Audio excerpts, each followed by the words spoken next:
Write a paragraph about a view from the bridge in about 60 words.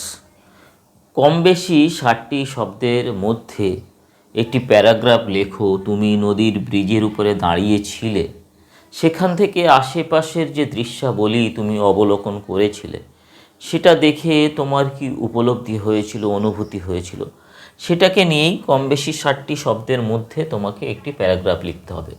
প্রথমে একটা heading দিয়ে নাও, a view from the bridge. Standing on the bridge, ব্রিজের উপরে দাঁড়িয়ে। I look down, আমি নিচের দিকে তাকালাম। কার দিকে? অ্যাট দ্য ওয়াইড, ওয়াইড মানে বিস্তৃত।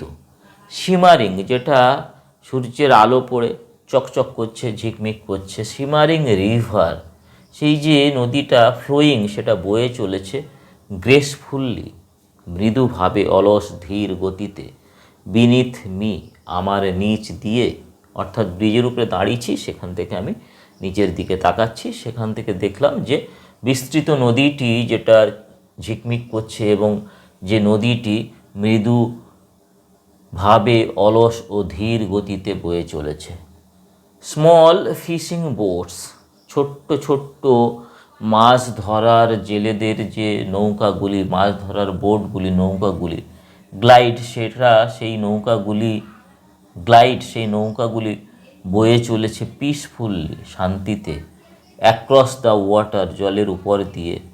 লিভিং, ফেলে রেখে যায় জেন্টল রিপলস, মৃদু রিপলস, তরঙ্গগুলিকে। Along the muddy banks, muddy মানে হলো কর্দমাক্ত, আর ব্যাঙ্ক মানে হচ্ছে তীরভূমি, আর অ্যালং মানে হচ্ছে ধার বরাবর। সেই যে কাদা মাখা তীরভূমি, তার ধার বরাবর গ্রিন রিডস, রিডস মানে হচ্ছে নল খাগড়া, সবুজ বর্ণের সবুজ নল বন, নল খাগড়াগুলি শোয়ে তারা আন্দোলিত হচ্ছিল ইন দ্য ব্রিজ, মৃদুমন্দ বাতাসে। জেন্টলি, মৃদুভাবে, ধীরভাবে। অ্যান্ড এ ফিউ চিলড্রেন, এবং বেশ কিছু সংখ্যক শিশুরা, আর প্লেয়িং জয়ফুল্লি, তারা আনন্দে খেলা করছিল, খেলছিল। দ্য সানলাইট, সূর্যের আলো।